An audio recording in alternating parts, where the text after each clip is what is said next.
Welcome, grade 6 students, to another fun and exciting social studies lesson.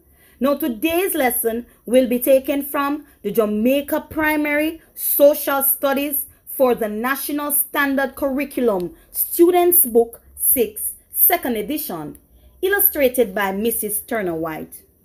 Today's topic and lesson is the relationship between the East Indians, Chinese, Europeans, and Africans. John Peter and his family were once African slaves. After the emancipation of slavery on August 1st, 1838, John, his family, and all the Africans in the Caribbean were no longer slaves. This means that they did not have to work for their European enslavers anymore.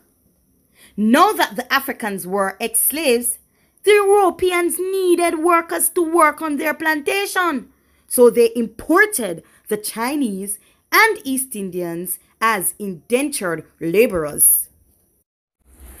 When the Indians and the Chinese arrived, they were given clothes, their tools, and were transported to the plantations. For many years, the Europeans and the Africans looked down on them. Oh no.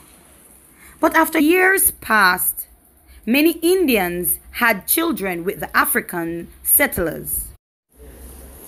The Chinese and Indians worked hard on the plantation, and they were not treated well by the Europeans or by some of the Africans. As a result of these treatments, some left the plantation before their contract ended, but they had to pay a penalty to the estate owners for their remaining years. Also, at the end of their contract, many of them were offered pieces of lands and money if they decided to stay in the Caribbean. But they chose the money. They used the money to open businesses. But guess what? The Africans resented their success and thought they were charged high prices. Can you believe that, students? There was sometimes distrust and dislike between the Africans and the Indians and the Chinese. They were mostly uneducated, and the different groups did not know or understand each other's cultures and religions. Many people had feelings of us and them. Each group wanted to keep their own culture and pass it on to their children. They felt threatened by the other groups. Throughout this period, the European colonizers and settlers formed a wealthy and important group at the top of society.